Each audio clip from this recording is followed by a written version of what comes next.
j'ai été très touchée et ravie d'avoir ce prix, essentiellement parce que c'est un hommage à l'équipe et en particulier c'est un travail que nous avons monté avec mon postdoc Connor MacDonald pour pérenniser un travail plus global sur la maladie cardiovasculaire. Donc c'est un aspect qui est les accidents vasculaires cérébraux qu'on va traiter aujourd'hui, mais il s'inscrit dans un programme plus général que je voudrais vraiment pérenniser même après mon départ en retraite.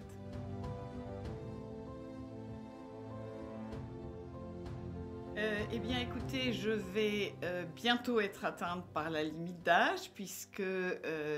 j'ai 66 ans. Cela fait 50 ans que j'ai commencé ma médecine.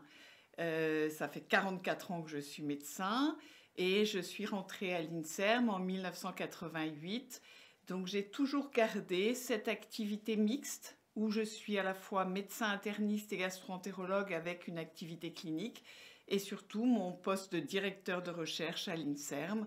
pour lequel voilà, j'ai dirigé l'équipe, j'ai passé maintenant la suite à mon successeur et je suis très très heureuse de toutes ces années à la fois de recherche et de clinique qui pour moi ont été absolument passionnantes.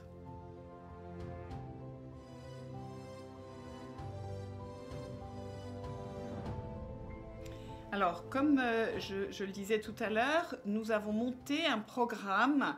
dédié à la santé cardiovasculaire des femmes au sein de notre équipe parce que nous avons une particularité, c'est que depuis 1990, nous suivons 100 000 femmes, c'est ce qu'on appelle la cohorte 3N, qui nous informent régulièrement par des questionnaires sur leur santé, mais aussi sur toutes leurs expositions. Donc, on a commencé par un travail sur les maladies coronariennes sévères de la femme, qui ont des spécificités, parce que ce qu'on connaît bien des facteurs de risque cardiovasculaire, c'est surtout les facteurs de risque qui sont communs à l'homme et à la femme, le tabac, l'alcool, mais les spécificités hormonales de la femme ne sont habituellement pas prises en compte. Or, le cœur des femmes a des vaisseaux de plus petite taille, a donc des particularités dans la pathologie qui sont très importantes à prendre en compte. Et là, ce travail-là, c'est sur les accidents vasculaires cérébraux, donc qui est le complément, le pendant du travail qu'on a déjà fait et qu'on est en train de faire sur les maladies coronariennes, pour essayer de voir si les traitements hormonaux, en particulier les traitements hormonaux de la ménopause, sont pathogènes, lesquels, dans quel délai. Nous avons la chance d'avoir des données extrêmement précises sur l'âge à la ménopause, sur le type de traitements qui ont été pris, les changements de traitement, si ce sont des traitements par voie transcutanée ou par voie orale, s'ils sont accompagnés de progestatifs et de quels progestatifs, quel était le timing par rapport à la ménopause, quelle était la durée du traitement. Donc toutes ces données vont être extrêmement utiles pour définir une espèce de balance bénéfice-risque et de savoir dans quel cas il ne faut sûrement pas en donner, dans quel cas peut-être sans danger, dans quel cas peut-être même il pourrait y avoir un bénéfice.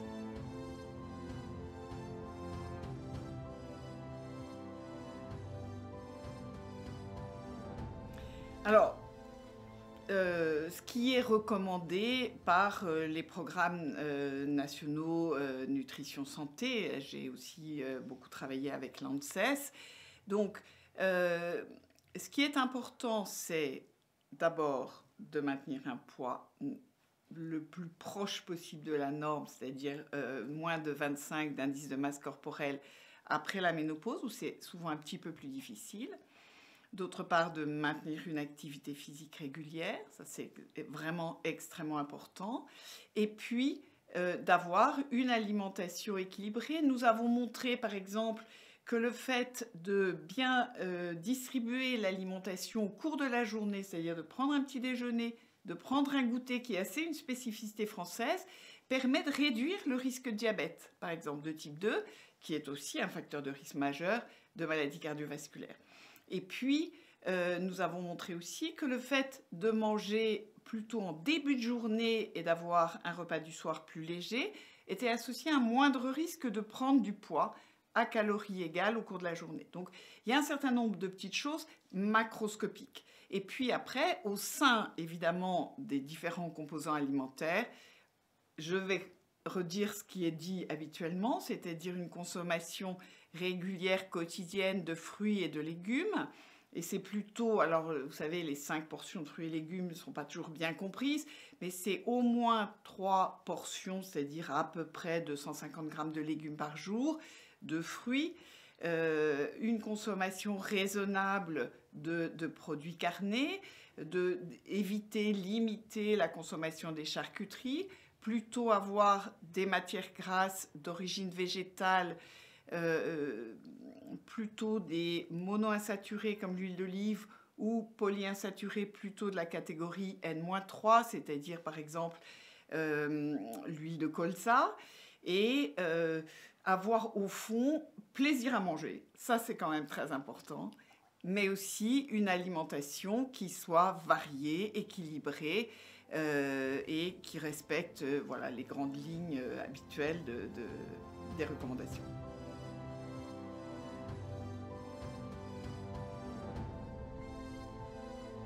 Alors,